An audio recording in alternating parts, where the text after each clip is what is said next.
Please don't tell me you're the kind of person who bleeds on designer leather and then expects a thank you. Elena Martinez stared at the unconscious man sprawled across cream leather that cost more than her rent. His expensive suit was torn, blood trickling from his forehead onto upholstery so pristine it practically glowed. She'd been trudging home with her box of wilted flowers, the last remnants of her foreclosed shop, when the sleek Bentley had screamed off the mountain road, metal shrieking against guardrail, before settling in the ditch like a wounded beast. Now she was playing Good Samaritan to someone who probably wouldn't notice her if she were on fire. "Sir?" She touched his shoulder. Storm gray eyes snapped open, instantly suspicious. "Where am I?"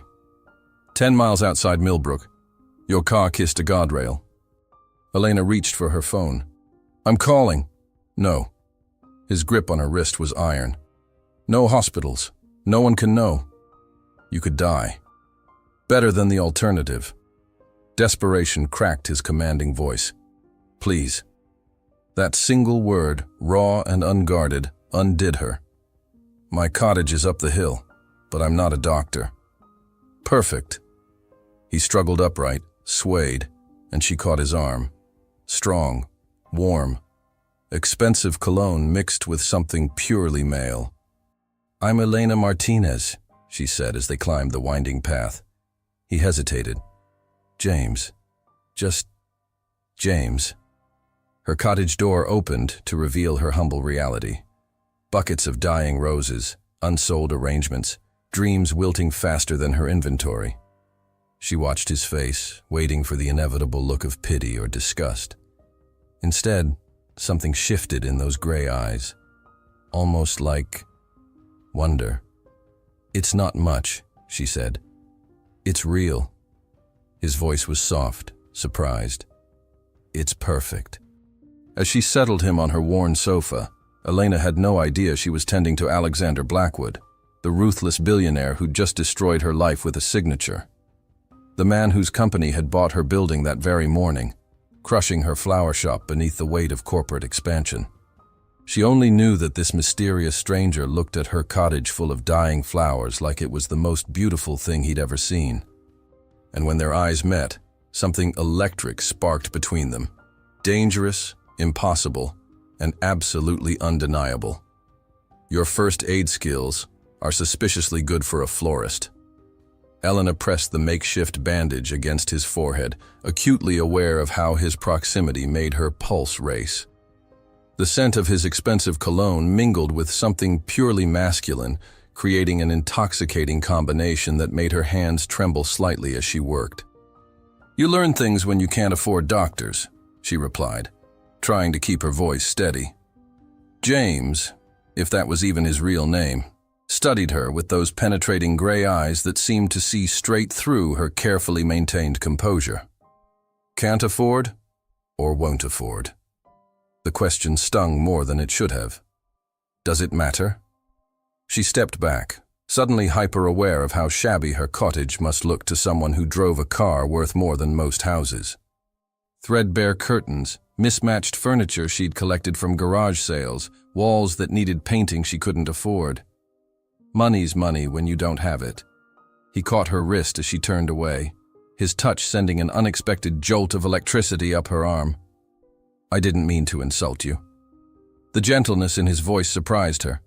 His thumb traced across her knuckles, work roughened from years of handling thorns and soil, calloused from the honest labor that kept food on her table.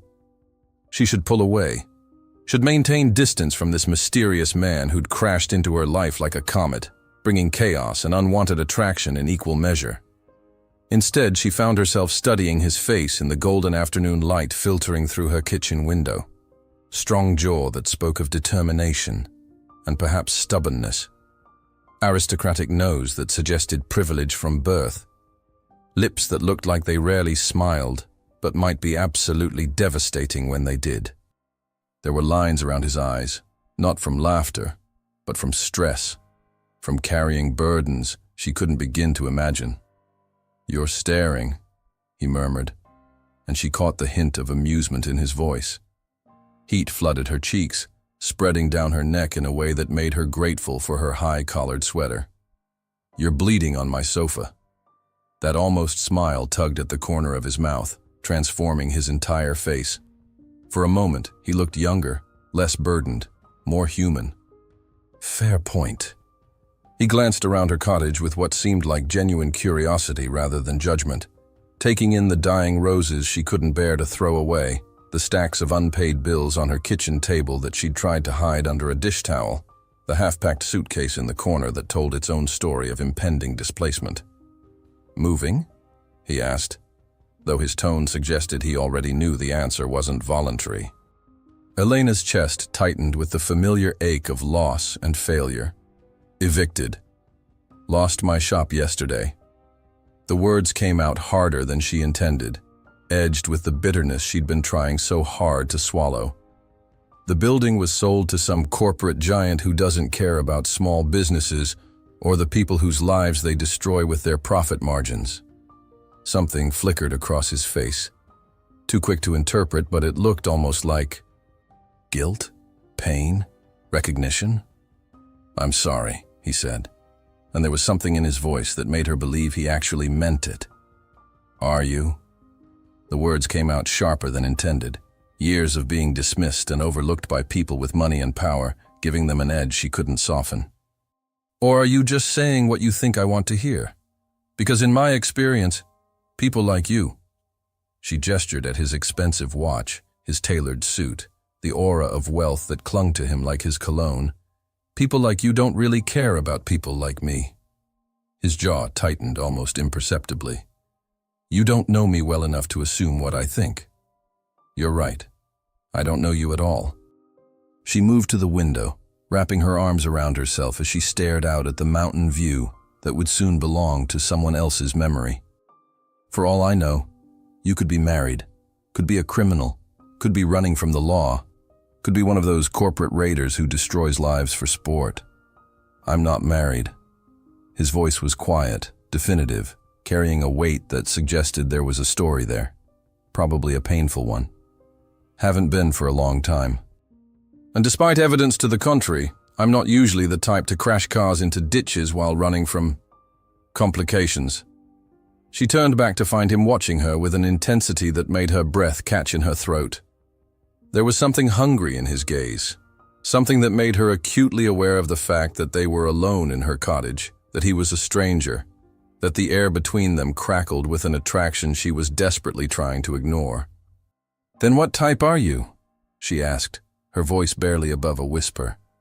"The type your mother warned you about." The honesty in his admission was brutal, unflinching. "The type who takes what he wants without asking permission. The type who destroys beautiful things without meaning to, just by touching them."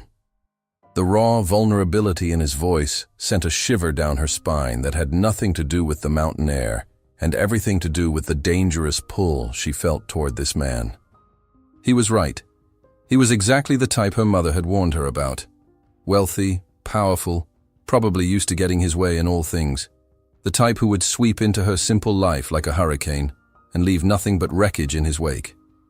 And yet, "My mother died when I was 16, Elena said softly, surprised by her own honesty. "Cancer. We couldn't afford the treatments that might have saved her. But before she died, she did warn me about charming strangers with expensive cars and silver tongues who make promises they can't keep." Something shifted in his expression. Pain, recognition, perhaps even respect. Smart woman. She was.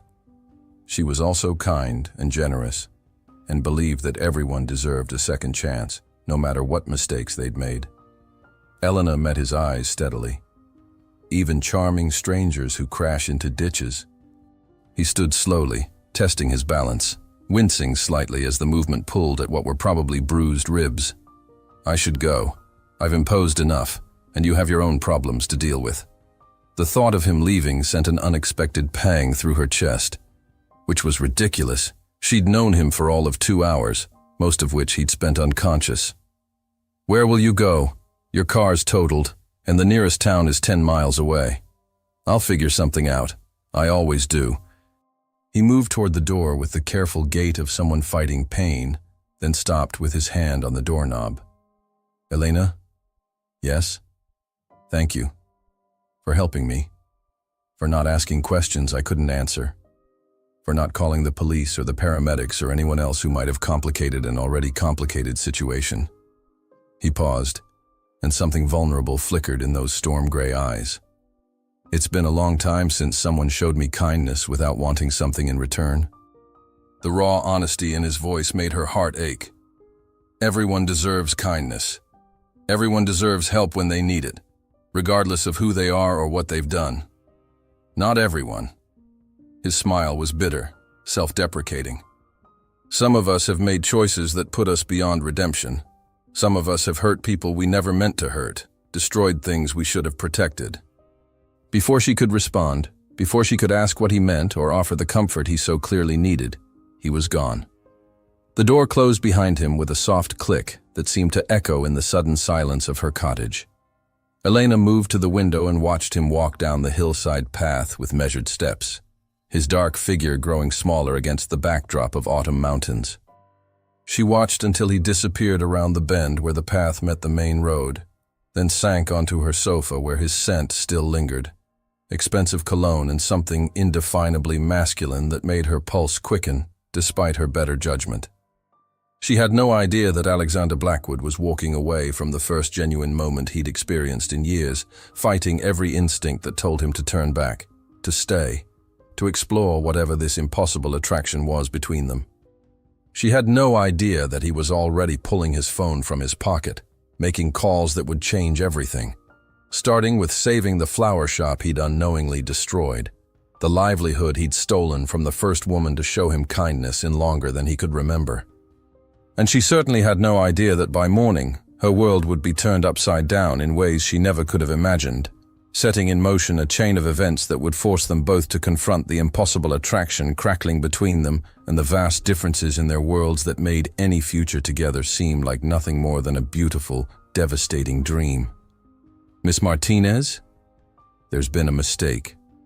Elena looked up from packing the last of her mother's china, her heart sinking at the sight of Mr. Henderson, her landlord, standing in her doorway at 7 in the morning.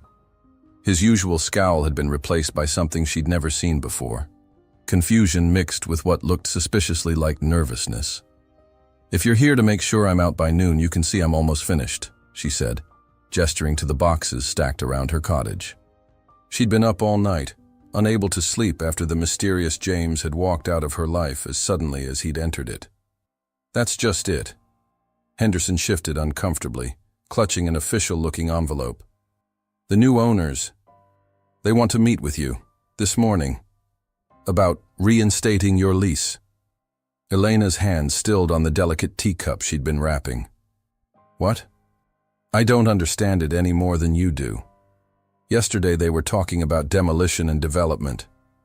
Today I get a call at 6 a.m. saying they want to discuss alternative arrangements for the existing tenant." He thrust the envelope toward her. "There's a car coming to pick you up in an hour. They want to meet at their headquarters downtown." Elena stared at the heavy cream envelope with her name written in elegant script across the front. "I don't understand. Why would they?" "Frankly, Miss Martinez, neither do I. But if I were you, I'd take this meeting. These Blackwood Industries people don't usually change their minds about anything." The envelope slipped from Elena's suddenly nerveless fingers. "Did you say Blackwood?" "Alexander Blackwood himself, apparently. Richest man in 3 states, maybe more. Word is he's got hotels, real estate, tech companies, you name it, he owns it." Henderson's expression shifted to something almost like respect. Hell of a thing, him taking a personal interest in a little flower shop. Elena's mind reeled. Alexander Blackwood.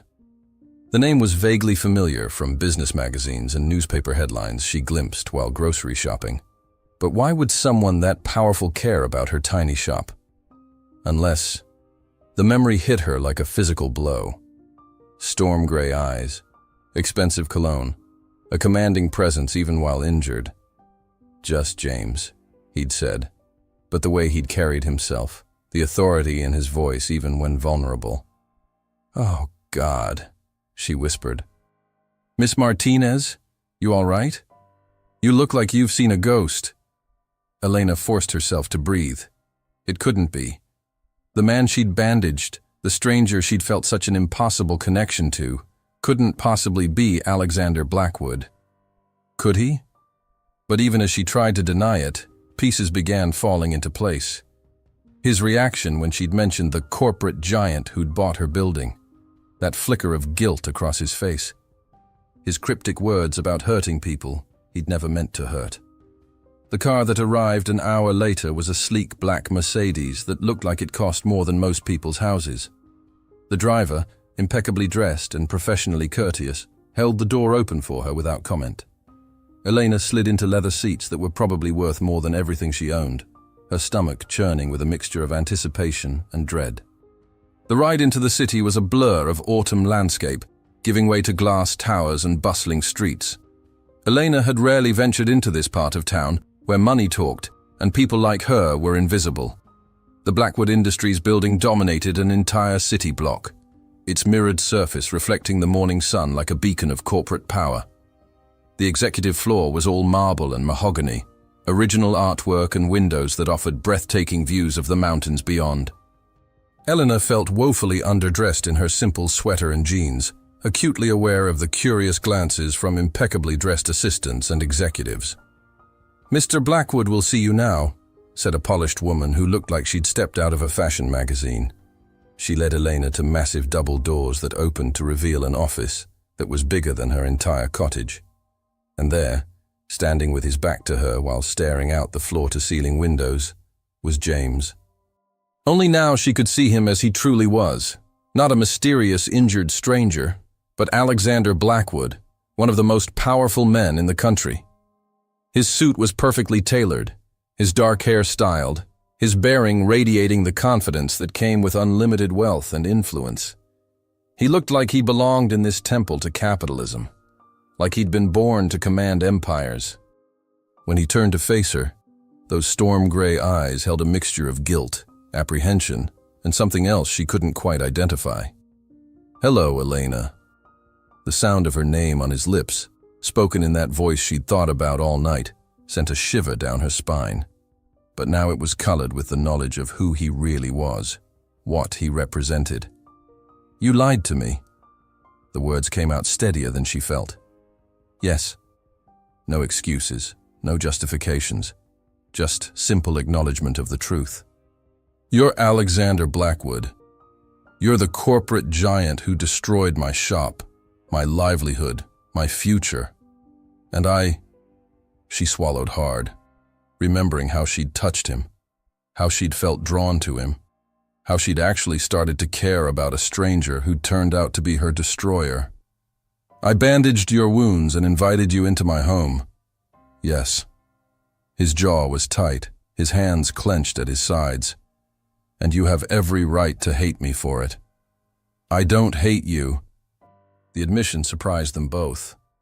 I want to, but I keep thinking about yesterday, about the man who looked at my cottage full of dying flowers like it was the most beautiful thing he'd ever seen. Was any of that real?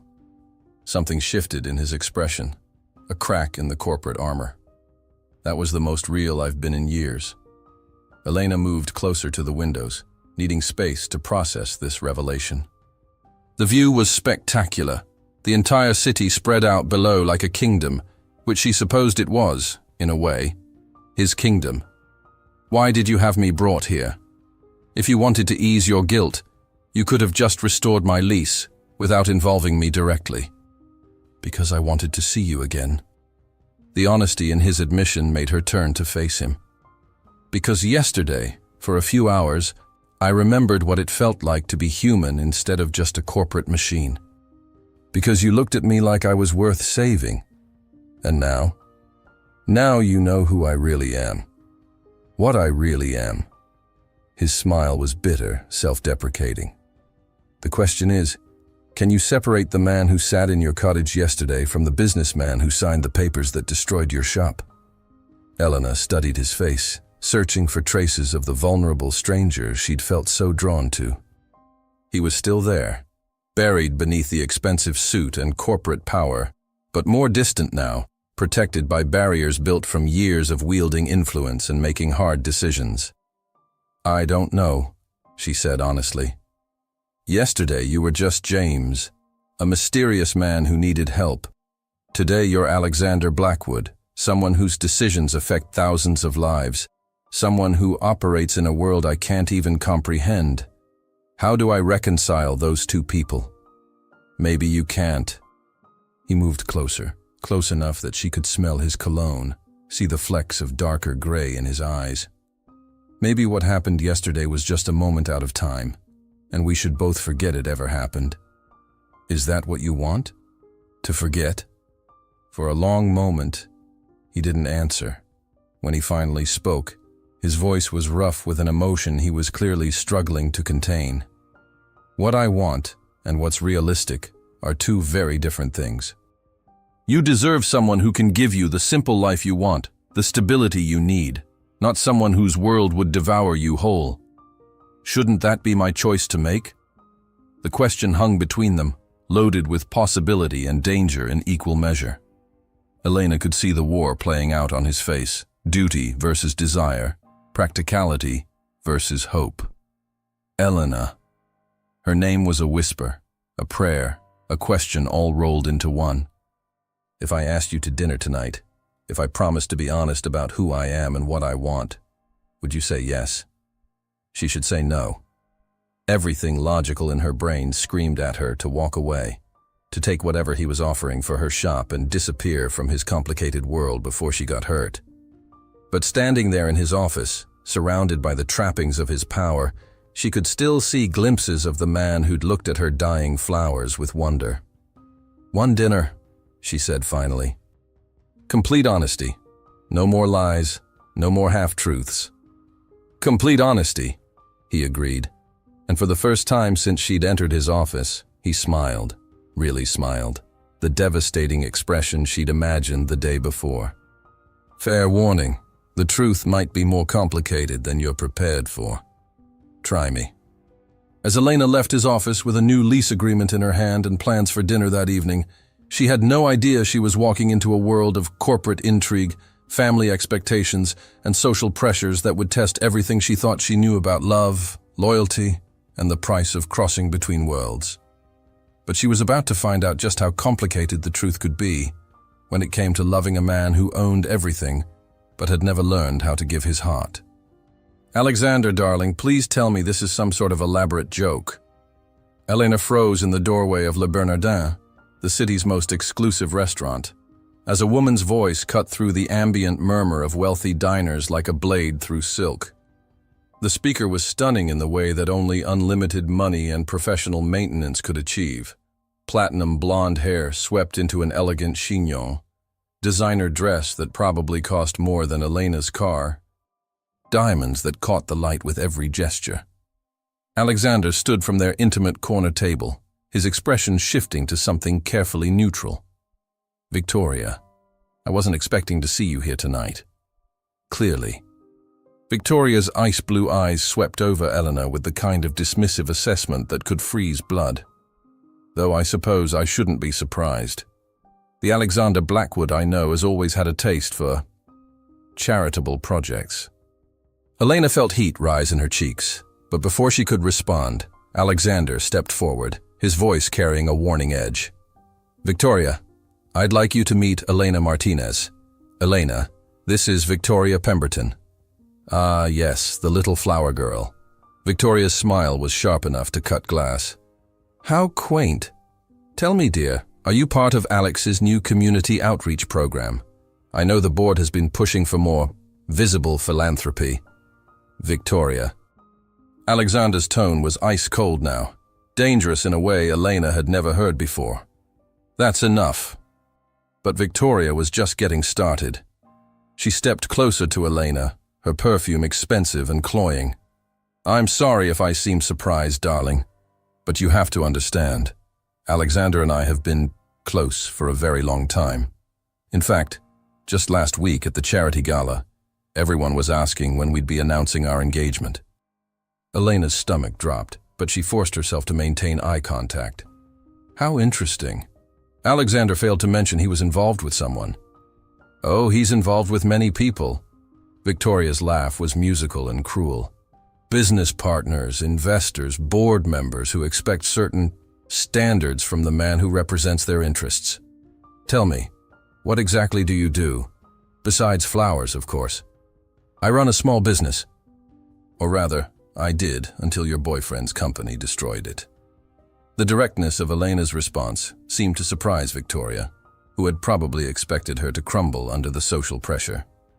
How unfortunate. But surely you understand that progress requires sacrifice. Small businesses that can't compete simply make way for better opportunities. Better for whom? For everyone who matters. Victoria's smile never wavered, but her eyes grew colder. The truth is, dear, this little dinner is probably the closest you'll ever get to this world. Alexander has responsibilities. To his family, his company, his social circle. Playing dress-up with working-class girls might be amusing for an evening, but it's hardly sustainable. Elena felt like she'd been slapped, not because Victoria was wrong, but because every word hit too close to fears she'd been trying to ignore. She glanced at Alexander, searching his face for some sign that Victoria was lying, that her words held no truth. What she saw there made her blood run cold. Not denial, but resignation. The look of a man who knew exactly what was expected of him and had been fighting against those expectations all his life.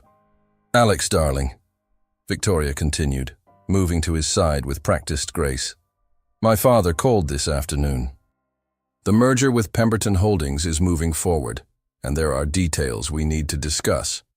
Perhaps we could continue this conversation somewhere more private? Alexander's jaw tightened almost imperceptibly. This isn't the time or place, Victoria. Isn't it?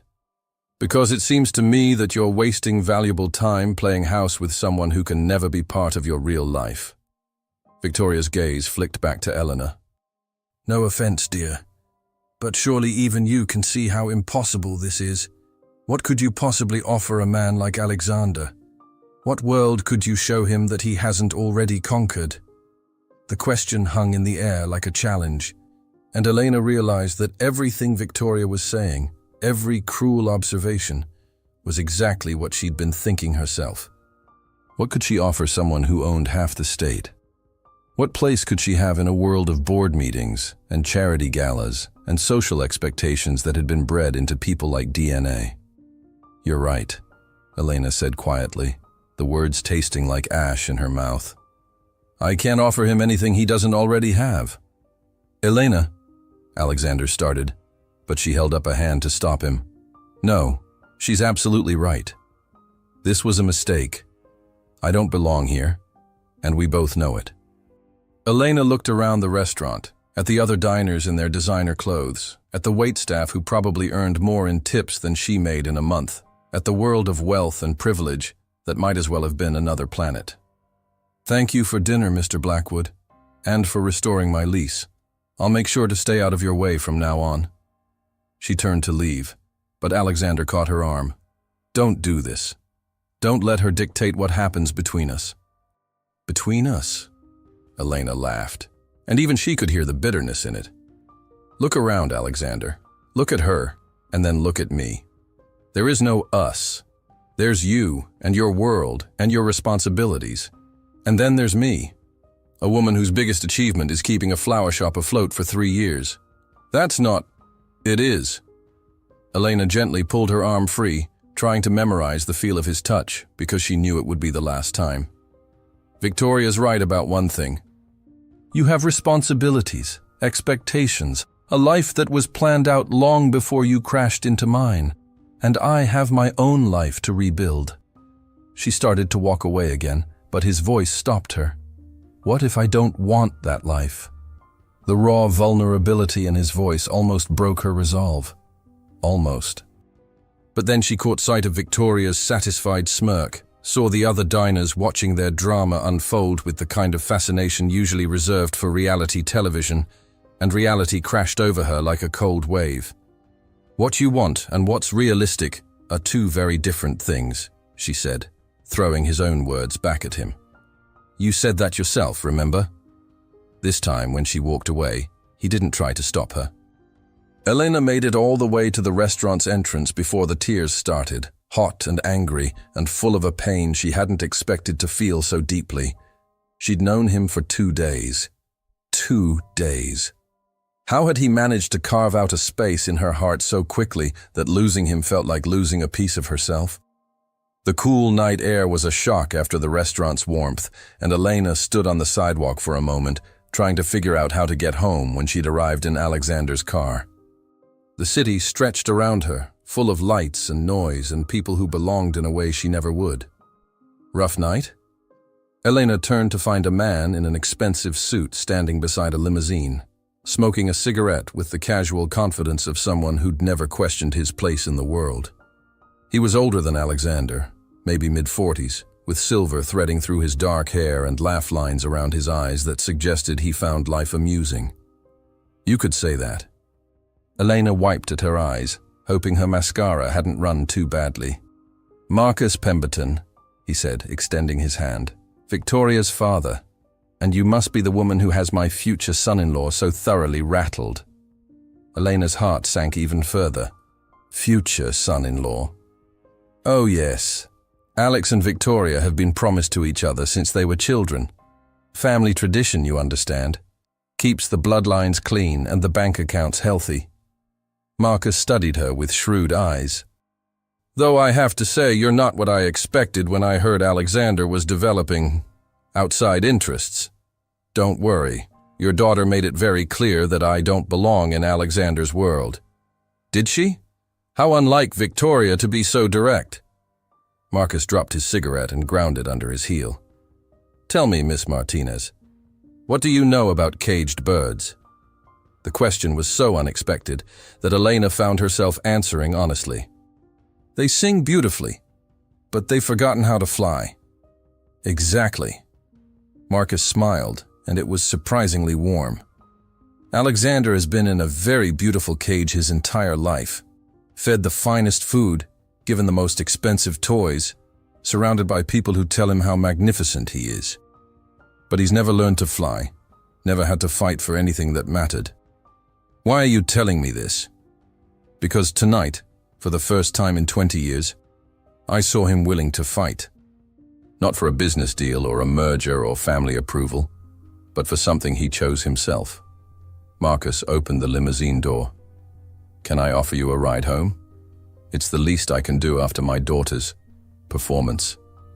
Elena hesitated, but the alternative was the expensive taxi ride or a long walk to the bus station. "Thank you."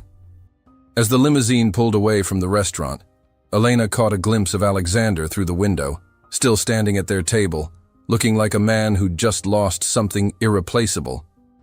Victoria was beside him, her hand on his arm, her mouth moving in what Elena was sure were words of comfort and reason. "He'll marry her, you know," Marcus said quietly, as if reading her thoughts. "Not because he loves her, but because it's what's expected. What's been planned since they were children." "Then why did you help me tonight?"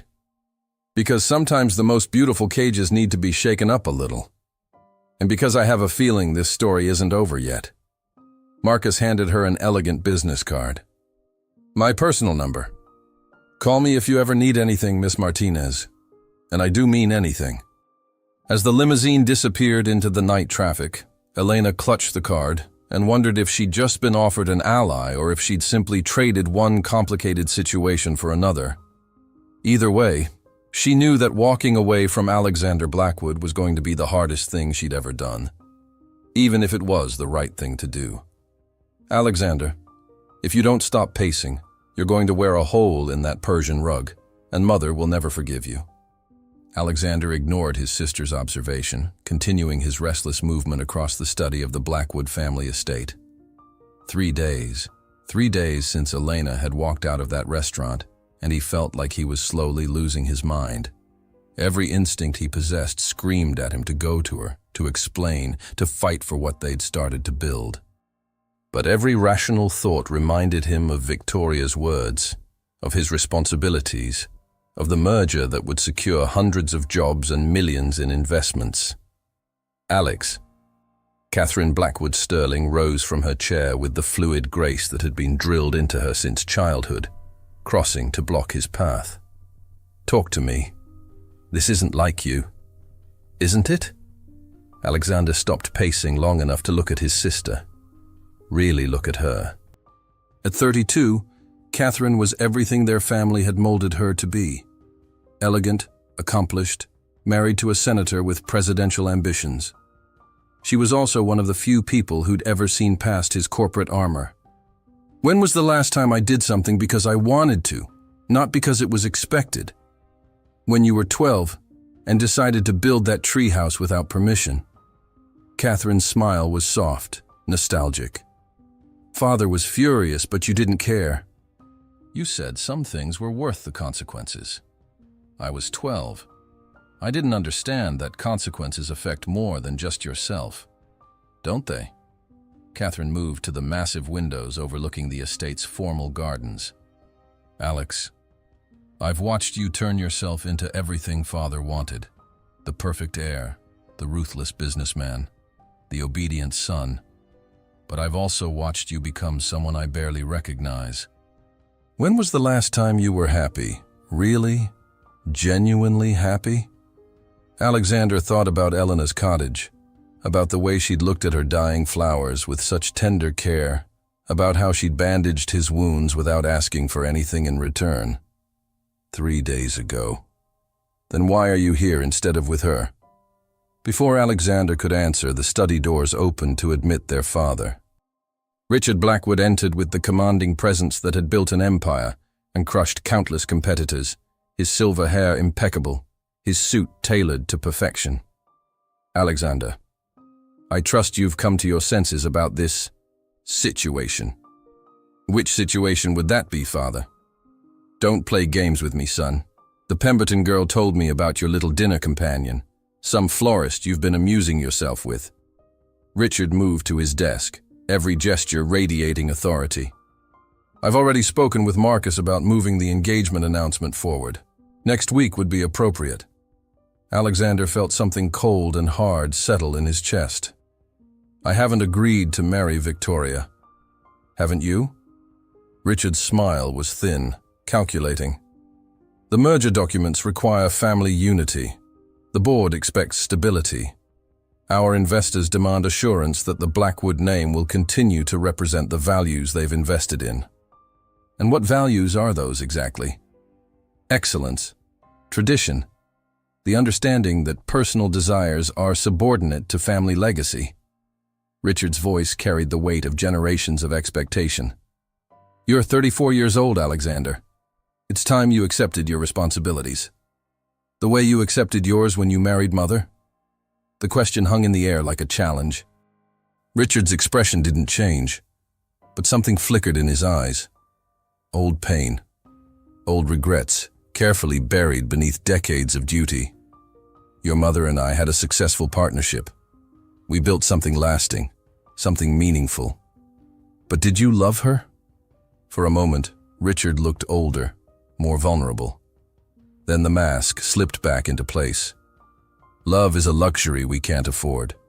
The Pemberton Alliance will secure our position for the next generation.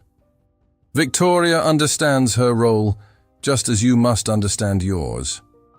Alexander stared at his father, seeing him clearly for perhaps the first time. This man who had built an empire, who commanded respect and fear in equal measure, who had everything money could buy, and who had never allowed himself to want anything beyond what duty demanded. "What if I refuse?" "Then you'll watch everything we've built crumble." Richard's voice was ice. "The board will lose confidence. The investors will pull out. The Pemberton deal will collapse, taking half our holdings with it. Is your little flower girl worth destroying the livelihood of every person who depends on Blackwood Industries?" It was masterfully done. The guilt, the responsibility, the weight of other people's lives hanging in the balance. Alexander could feel the familiar cage closing around him, golden bars forged from duty and expectation, and the crushing weight of legacy. But then he thought about Elena's words. Everyone deserves kindness. Everyone deserves help when they need it, regardless of who they are or what they've done. You're assuming the board would lose confidence, Alexander said slowly. You're assuming the investors would pull out. You're assuming I can't find another way to secure our future without sacrificing my own. Richard's eyes narrowed. What are you saying? I'm saying that maybe it's time for the Blackwood Empire to evolve. Maybe it's time we stopped making decisions based on fear and started making them based on vision. Alexander, I'm going to propose a different kind of merger, Father. One that doesn't require me to marry a woman I don't love for the sake of combining bank accounts. Alexander moved toward the door, feeling lighter than he had in years. And if the board can't see the value in that, then maybe they're not the kind of investors we want anyway. If you walk out that door, if you throw away everything we've built for some woman you barely know, I'll disinherit you, cut you off completely. Alexander paused with his hand on the doorknob. You know what the funny thing is, Father? 3 days ago that threat would have terrified me. Today I'm realizing that maybe being cut off from all this wouldn't be a punishment. It would be freedom. He was halfway to his car when Catherine caught up with him. Alex, wait! She was breathless, her perfect composure finally cracked. Are you serious about this? About walking away from everything? I'm serious about not becoming him. Alexander gestured back toward the house. I'm serious about not spending the rest of my life wondering what might have been if I'd had the courage to choose happiness over duty. And if Elena doesn't want you? If she's moved on? The possibility was like a knife to his chest, but Alexander forced himself to face it. Then at least I'll know I tried. At least I'll know I chose to fight for something that mattered instead of just accepting what was expected. Catherine studied his face for a long moment, then smiled, the first genuine smile he'd seen from her in years. You know what? Good for you. Father's going to have a stroke, Mother's going to faint, and Victoria's going to be absolutely furious. And you? I'm proud of you. Catherine's voice was soft, emotional. For the first time in 20 years, you're acting like the brother I remember. The one who built tree houses because some things were worth the consequences. Alexander hugged his sister, breathing in the scent of her familiar perfume, knowing it might be a long time before he saw her again. Take care of yourself, Kat. You too. And Alex, when you find her, when you tell her how you feel, don't hold back. Don't let pride or fear or what's reasonable stop you. If you're going to burn bridges, make sure the fire is hot enough to light your way forward. 20 minutes later, Alexander stood outside Elena's cottage, his heart pounding like he was 18 again instead of 34. The windows were dark, no car in the driveway, no sign of life. For a moment, panic seized him. What if she'd left? What if he was too late? Then he noticed the soft glow coming from the greenhouse behind the cottage. Of course. Where else would she be? He found her kneeling among rows of seedlings, her hands gentle as she transplanted tiny green shoots into larger pots. She was wearing old jeans and a paint-stained sweater, her dark hair pulled back in a messy bun, and she was absolutely beautiful. Working late? Elena's hands stilled on the delicate plant she was holding. What are you doing here, Alexander? I came to tell you something. He stepped into the greenhouse, surrounded by the rich scent of earth and growing things. I came to tell you that you were wrong. About what? About not being able to offer me anything I don't already have. Alexander moved closer, close enough to see the wariness in her dark eyes, the careful distance she was maintaining.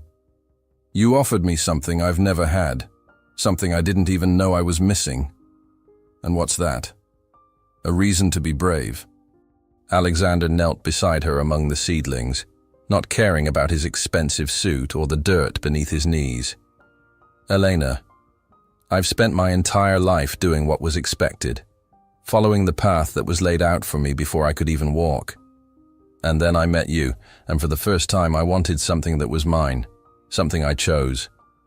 Eleanor's hands trembled slightly as she set down the seedling. Alexander, I know what Victoria said. I know how impossible this seems. I know you think I belong in that world of board meetings and charity galas and arranged marriages, but the truth is, I've never belonged there either. I've just been going through the motions, playing a role I never auditioned for. What are you saying? I'm saying I want to learn how to fly. Alexander reached for her hands, dirt-stained and beautiful and real. I'm saying I want to build something with you, not because it makes financial sense or secures a merger or satisfies family expectations, but because when I'm with you, I remember who I wanted to be before the world told me who I should be. Elena stared at him, hope and fear warring in her expression. And your family? Your company? Your responsibilities? I'll find another way. There's always another way if you're willing to be creative, to take risks, to fight for what matters.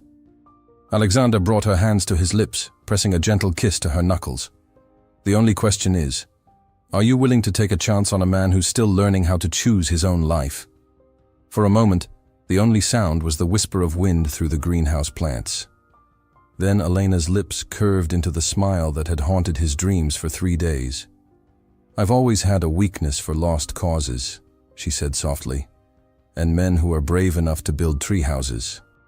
When Alexander kissed her among the seedlings and growing things, surrounded by the promise of new life and fresh beginnings, he knew he'd finally found something worth every consequence, every risk, every bridge he'd have to burn to keep it. Ladies and gentlemen, thank you for attending this emergency board meeting. Alexander stood at the head of the massive conference table in Blackwood Industries' boardroom, looking out at the faces of men and women who had controlled his life's direction for as long as he could remember. Some looked curious, others concerned, and a few, particularly Marcus Pemberton, appeared genuinely amused by whatever was about to unfold. As you know, Alexander continued, there have been questions about the proposed merger with Pemberton Holdings and my personal commitments that might affect the company's future. Victoria sat beside her father, her expression icy with barely contained fury. She'd spent the past week trying to salvage what she clearly considered a temporary bout of insanity on Alexander's part. Her perfectly manicured fingers drummed against the mahogany table in a rhythm that spoke of supreme irritation. Before we address those concerns, Alexander said, I'd like you to meet someone.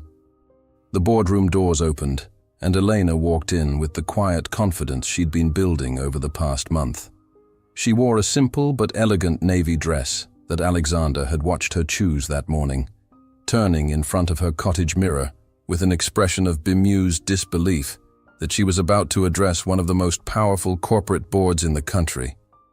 This is Elena Martinez, Alexander said, pride evident in his voice. Owner and operator of Millbrook Gardens, and the woman I intend to marry. The silence that followed was deafening. Victoria's face went through several interesting color changes, while Richard Blackwood looked like he was considering the benefits of a massive heart attack. Now, Alexander continued before anyone could object, I know what you're thinking. How could a florist possibly understand the complexities of corporate governance? How could someone from outside our circle contribute to the future of Blackwood Industries? He clicked a remote, and the wall screen lit up with a presentation that had taken Elena and him 3 weeks to prepare.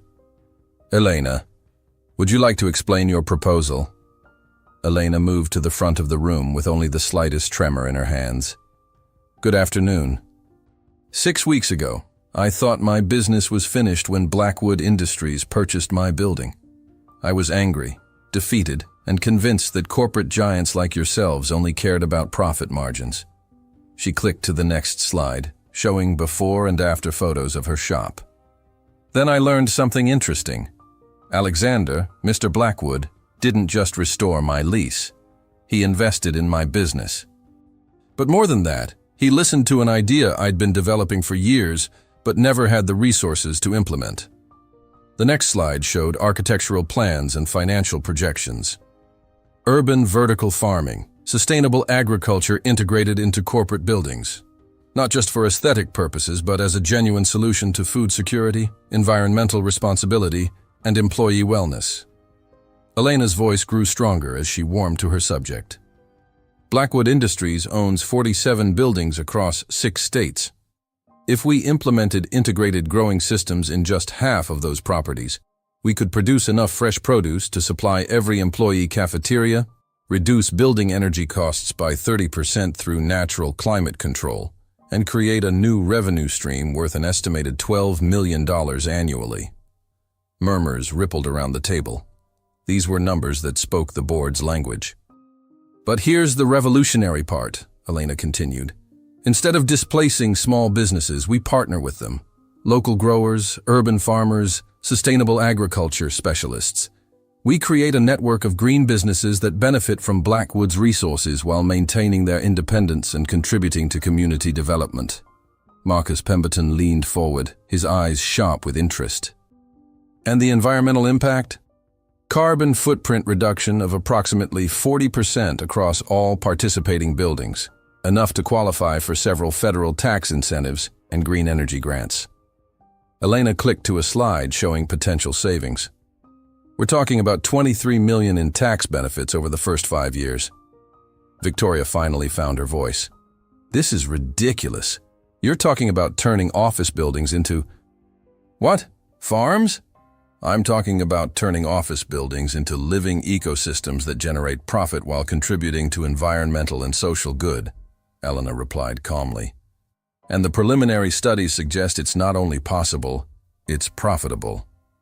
Alexander stepped forward.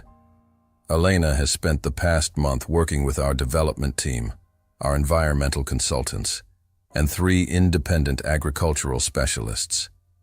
The business plan you're seeing has been verified by experts in every relevant field.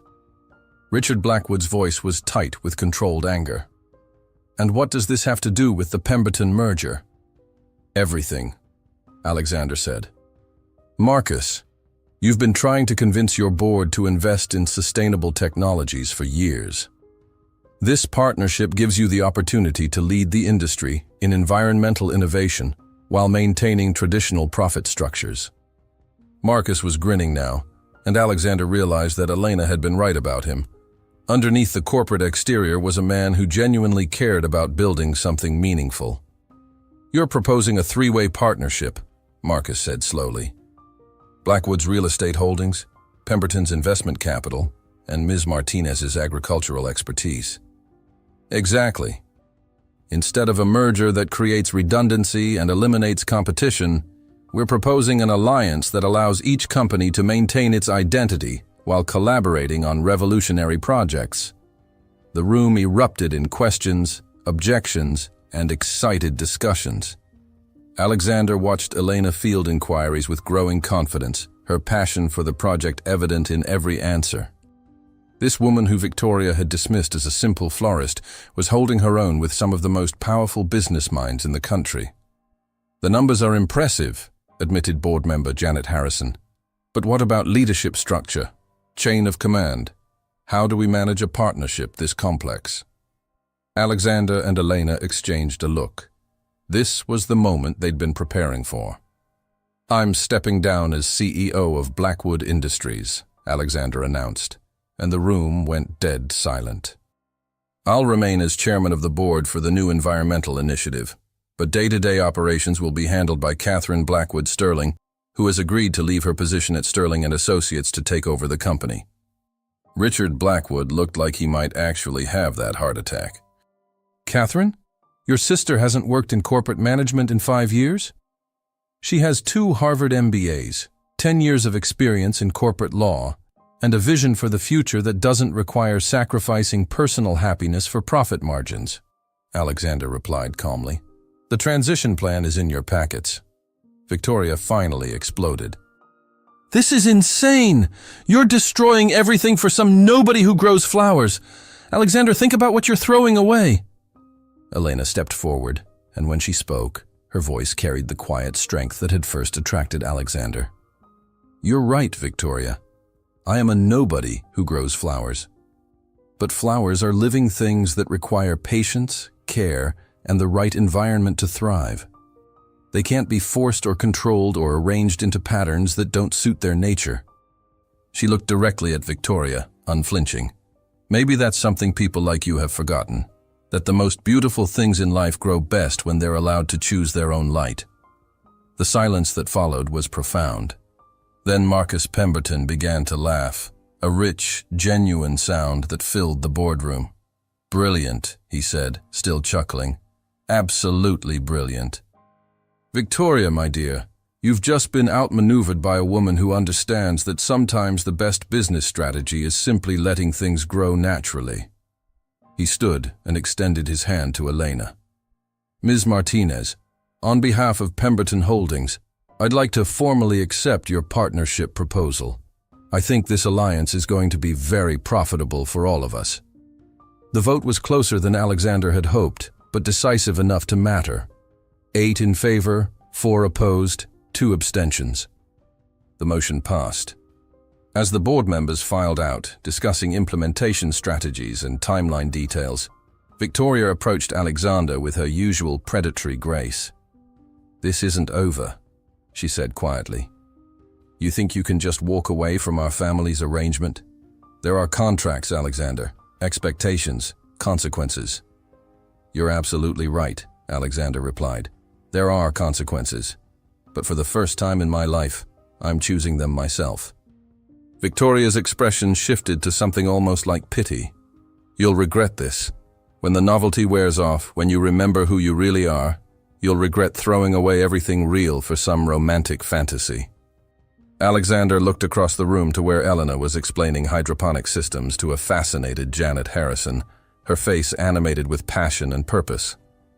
"The only thing I regret," he said quietly, "is waiting so long to realize that the most real thing in my life was standing in a greenhouse, covered in dirt, teaching me how to grow something beautiful." 6 months later, Elena stood in the rooftop garden of the newly renovated Blackwood building, watching employees harvest tomatoes and herbs for the cafe 3 floors below. The integration had been even more successful than projected. Productivity was up, sick days were down, and the building had been featured in 3 major architecture magazines as a model for sustainable corporate design. Alexander emerged from the glass elevator, carrying 2 cups of coffee and wearing the relaxed expression that had become his default since stepping away from the CEO pressure cooker. He'd discovered he was actually brilliant at environmental consulting and partnership development, skills that had been buried under years of pure corporate management. "How did the San Francisco presentation go?" Elena asked, accepting her coffee and the kiss that came with it. "They want to implement the system in all 12 of their buildings." Marcus is beside himself with glee. Alexander wrapped his arms around her from behind, looking out over the city that sprawled below them. "Catherine thinks we'll have partnerships in 15 cities by the end of the year." "And your father?" Alexander's smile was rueful but no longer pained. "Still not speaking to me. But Catherine says he's been reading every article about the project. I think he's proud, even if he can't admit it." Elena leaned back against his chest, marveling at how much her life had changed. Her original flower shop had evolved into a consulting business that was booked solid for the next 2 years. She was traveling, speaking at conferences, helping design systems that would feed people and heal environments. "Any regrets?" she asked softly. "About giving up the corner office, the corporate jets, the board meetings that lasted longer than most people's weddings?" Alexander turned her in his arms, looking down at her with eyes that held nothing but warmth and certainty. "Not a single one." He pulled a small velvet box from his pocket, and Elena's heart stopped. "I know we've been taking things slow," Alexander said, suddenly nervous in a way that reminded her of the injured stranger she'd found on the roadside. "I know a rooftop garden isn't the most romantic place for this, but—" "It's perfect," Elena whispered, tears already starting. "It's absolutely perfect." "Elena Martinez," Alexander said, dropping to one knee among the tomato plants and herb gardens that represented their shared future. "Will you marry me? Will you let me spend the rest of my life learning how to grow beautiful things with you?" "Yes," she said through her laughter and tears. "Yes, yes, absolutely yes." When he slipped the ring onto her finger, a beautiful vintage piece with a center stone surrounded by tiny flowers, Elena realized that sometimes the most unlikely love stories were the ones that grew the strongest roots.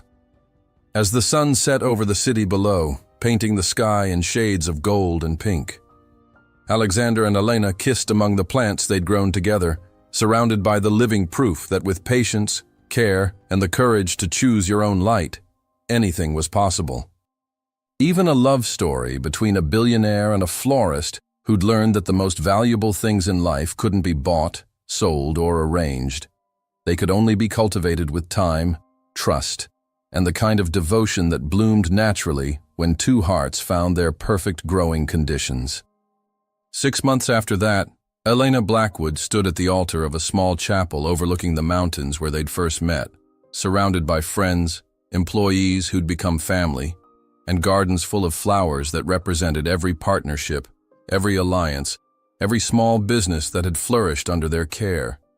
Even Victoria was there, having finally found her own path in environmental law and admitting, grudgingly, that perhaps love wasn't always about strategic alliances. Marcus Pemberton walked Elena down the aisle, proud as any father, while Catherine served as matron of honor and Richard Blackwood, who had quietly invested in their latest project the week before, watched from the front row with something that might have been approval. And when Alexander promised to love, honor, and help Elena grow into whatever she wanted to become, when Elena promised to be his partner in building beautiful things that mattered, when they exchanged rings surrounded by the scent of roses and the promise of new beginnings, everyone present knew they were witnessing something rare and precious. A love story that had grown from the richest soil of all. The willingness to choose happiness over expectation, courage over comfort, and each other over everything else the world said they should want. The end.